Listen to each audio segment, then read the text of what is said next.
tidak ada PKB, ibaratnya ya, nanti dicek, itu ada sanksinya bagi perusahaan.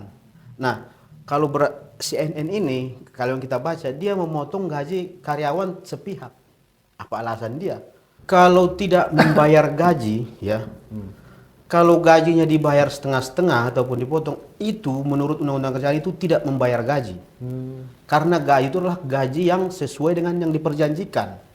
Ketika gajinya tidak dibayar dengan tidak sesuai perjanjian, itu bukan pembayaran gaji. Maka konsekuensinya ketika upah dipotong oleh perusahaan, itu adalah tindak pidana.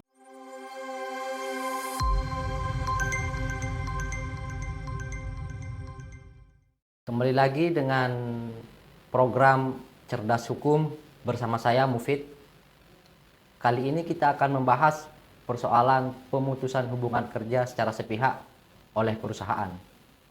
Nah, dalam kesempatan ini kita kedatangan narasumber dari LQ Indonesia Law Firm, Bang Ali Amsar Lubis. Bang, gimana kabar Bang? Alhamdulillah sehat. Alhamdulillah. Bang, Ya. ini kan baru-baru ini lagi viral Ya. kasus pemutusan hubungan kerja yang dilakukan oleh perusahaan media CNN Ya. kepada beberapa karyawannya. Ya. Nah, berkaca dari kasus PHK di CNN ini Bang, yang sedang memperjuangkan haknya, apakah PHK ini sepihak bisa diperbolehkan Bang? Ya. Pertama-tama sebelum saya ke sana, Bung Mufid, saya ingin mengucapkan turut prihatin juga kepada kawan-kawan pekerja yang diduga diberikan surat PHK terhadap teman-teman yang belasan orang itu dikarenakan mereka mendirikan serikat. Iya. Dan berita yang tadi saya baca beberapa menit yang lalu, itu ada 200-an karyawan ternyata di sana yang terancam dipotong upahnya dari upah pokok. Jadi kalau upahnya dipotong, maka itu bukan lagi gaji namanya. Iya. Karena gaji itu adalah gaji yang UMR itu sendiri, yang pokok. Iya. Lain lagi nanti dengan uang-uang tambahan, yakni uang transportasi, uang lembur dan lain-lain sebagainya. Itu pemotongan secara sepihak apa kesepakatan apa gimana tuh? Nah, setahu saya tadi berdasarkan berita yang beredar ya saat ini yang sedang ramai, itu tidak kesepakatan. Itu sepihak dari pihak manajemen CNN. Perusahaan ya? Iya, manajemen perusahaan. Nah, kita tahu kan CNN ini adalah suatu perusahaan media yang internasional yang dia bekerja sama di Indonesia, di mana CNN Indonesia ini adalah dikelola oleh PT City Corporation ataupun yang dipimpin oleh Bapak Hairul Tanjung dengan transmedianya. Iya. Gitu. Nah, mudah-mudahan juga ya Bapak Hairul Tanjung mengecek ini, kebenaran ini ke bawah. Jangan hanya mendengar dari pertengahan. Maksudnya itu dari HRD ke Bapak Hairul Tanjung. Dia harus langsung mengecek ke bawah, ke karyawan dia. Apakah sudah benar informasi dari pihak manajemen dari CNN itu sendiri. Begitu, Bung Mufti. Abang melihat kasusnya seperti apa ini? Ya, kasusnya PHK itu secara sepihak ini. kalau PHK itu kan sudah ada rule-nya di Undang-Undang 13 2003 tentang ketenagakerjaan. Nah, soal serikat itu memang sudah nyata dan sah dilegalkan dan dibolehkan oleh negara melalui undang-undang itu. Itu diatur di pasal 52 Undang-Undang 13 2003 tentang hak dari pekerja untuk mendirikan serikat pekerja itu. Maka ketika mereka mendirikan serikat pekerja yang gunanya itu adalah balancing dengan pihak perusahaan, di mana karyawan ini nuansanya itu di bawah, makanya mereka membentuk serikat atau perkumpulan kebebasan berserikat itu, supaya ada perwakilan dari serikat ini, para karyawan ini yang berbicara langsung dengan manajemen. Itu fungsinya itu, supaya amanah dari Undang-Undang Ketenagakerjaan itu berjalan adanya dengan serikat itu. Karena lembaga bipartit yang di dalamnya berisi serikat itu syaratnya karyawan yang di atas 50 karyawan. Itu diatur di dalam Undang-Undang Ketenagakerjaan. Nah, ketika itu dilarang, maka Undang-Undang Ketenagakerjaan tidak berjalan. Nah, mungkin teman-teman HRD yang di CNN itu mungkin mereka keliru atau tidak memahami Undang-Undang Ketenagakerjaan itu sendiri. Begitu Bung Muti. Terus kira-kira upaya apa yang bisa mereka lakukan ini Bang, korban PHK dari CNN ini? Misalnya melaporkankah atau mengambil langkah hukum Ya, atau gimana gitu Bang? kalau tidak membayar gaji, ya, kalau gajinya dibayar setengah-setengah ataupun dipotong, itu menurut Undang-Undang Kerjaan itu tidak membayar gaji.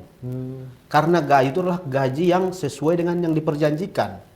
Ketika gajinya tidak dibayar dengan tidak sesuai pekerjaan, itu bukan pembayaran gaji. Maka konsekuensinya ketika upah dipotong oleh perusahaan, itu adalah tindak pidana. Dan itu adalah ranahnya Mabes Polri dengan Des Ketenagakerjaan mereka. Dan direkturnya Bapak Heru Tanjung bisa dipenjara 5 tahun. Gara-gara tidak bayar gaji ataupun memotong gaji karyawannya. Nah, itu kan pihak manajemen perusahaan CNN kan juga kemarin mempunyai alasan tersendiri tuh Bang. Melakukan pertama pemotongan gaji, kemudian melakukan PHK ya alasannya ya karena efisiensi keuangan. Oh. Nah, itu apakah dengan alasan itu kemudian kita tidak bisa melakukan upaya langkah hukum Bang?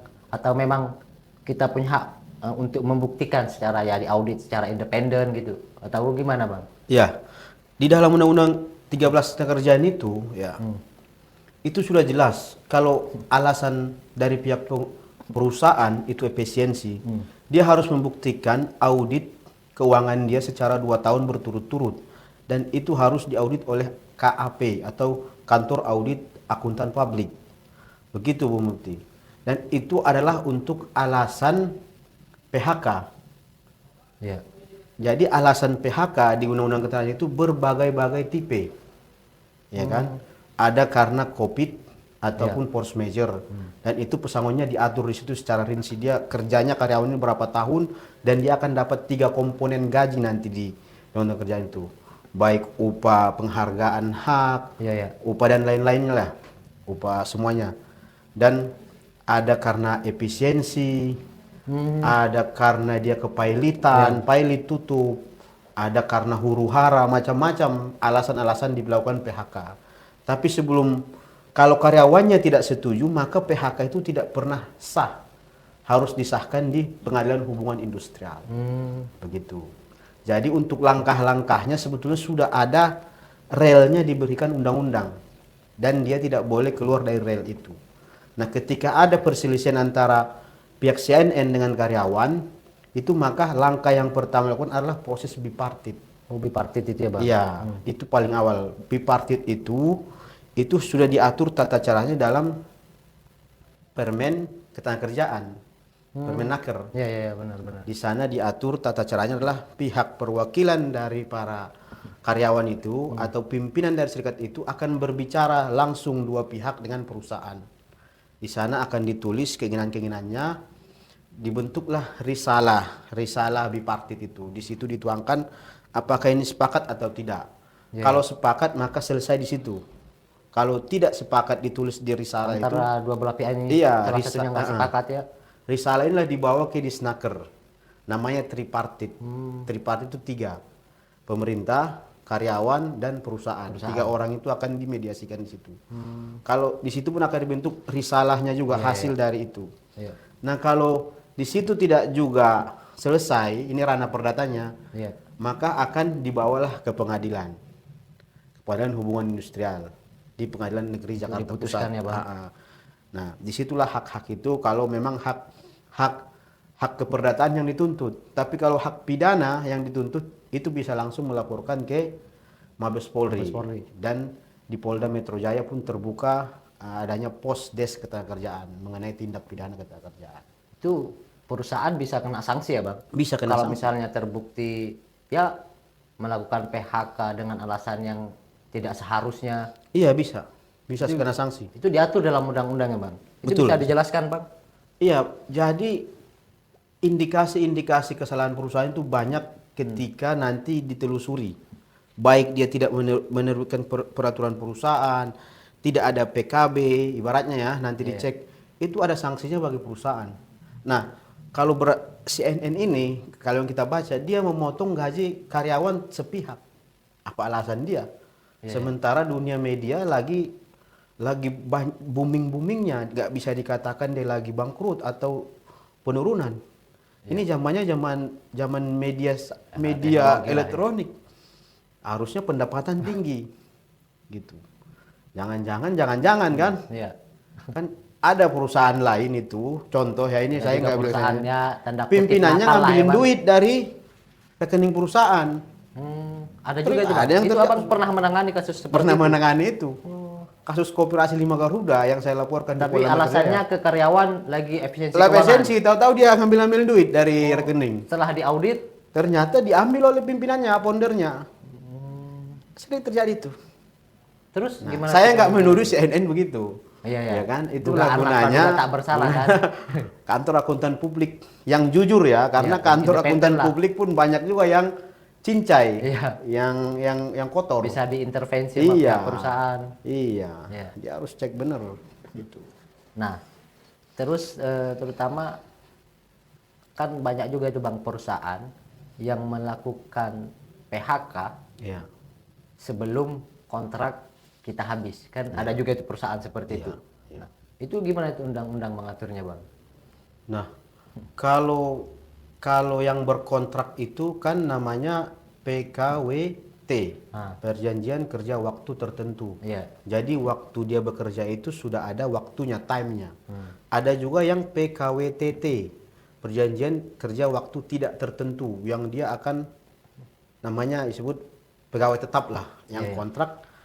Nah, kalau pertanyaan Bu Mufti tadi bilang, kalau perusahaan memutus sepihak belum habis jangka waktu, maka perusahaan dalam undang-undang ketenagakerjaan itu harus membayar ganti rugi. Ganti rugi ya. Ganti rugi. Sisa waktu kontrak itu. Sisa waktu kontrak itu. Begitu. Dan itu sesuai gaji yang diterima per bulan apa gimana? Iya, gaji-gajinya dihitung. Oh. Yang dia harusnya terima gaji sesuai kontrak itu dia harus bayar itu. Oh, dikalkulasi ya. Dikalkulasi. Gitu. Nah, ini kembali lagi kita Bang ke apa? Ke kasus CNN ini. Ya. Ini kan mereka ibaratnya ya di apa? Diberenggus lah sama pihak Ya. manajemen perusahaan. Union busting Ya, katanya. union busting istilahnya kan. Melarang orang-orang berserikat. Ya, benar-benar. Nah, ini kenapa sih Bang kebanyakan perusahaan ini melarang karyawannya untuk mendirikan serikat, berkumpul? Itu apa sih Bang kekhawatiran perusahaan sebenarnya kalau karyawannya melakukan berserikat? Iya. Kekhawatiran perusahaan itu ketika teman-teman pekerja melakukan membentuk serikat, Iya.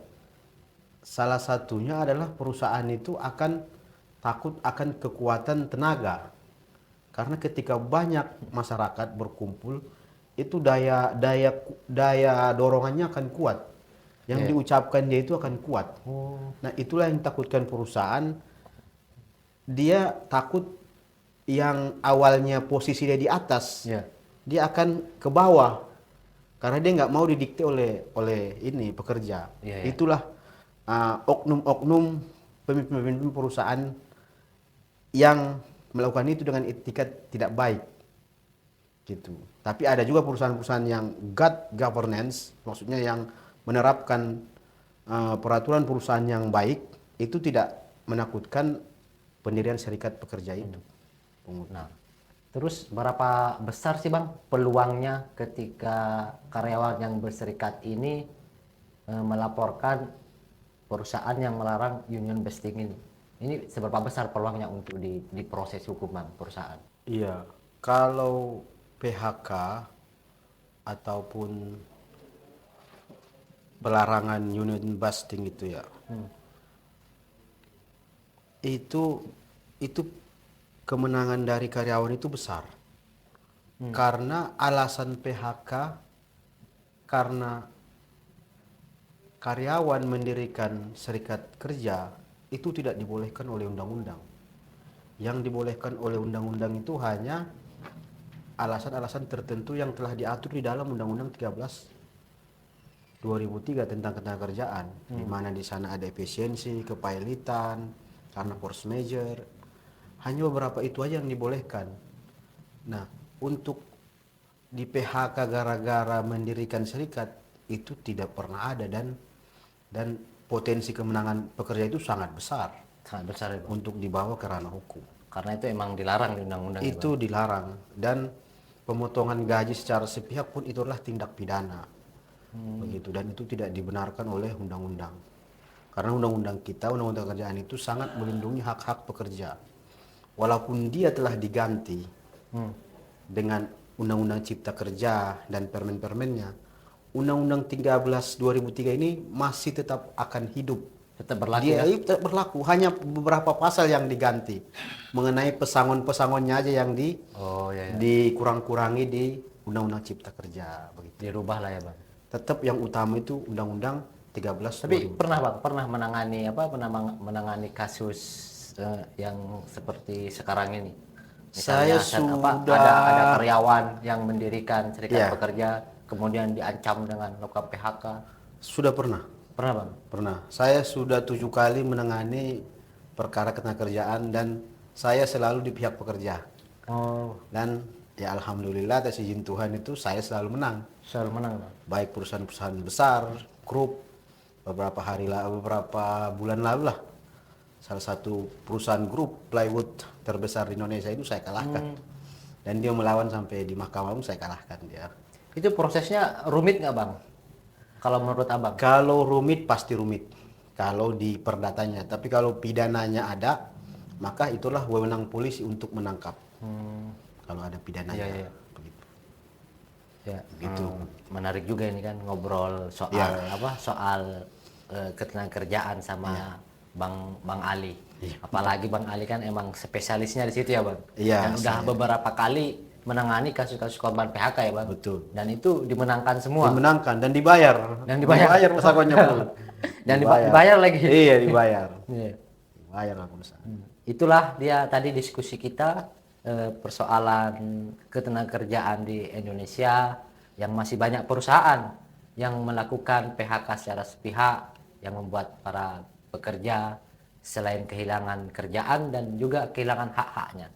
Nah, kita berharap pemerintah terutama Kementerian Ketenagakerjaan untuk lebih tegas dalam menindak perusahaan-perusahaan yang melanggar atau tidak mematuhi aturan-aturan undang kerjaan. Sampai ketemu lagi dengan program Cerdas Hukum selanjutnya.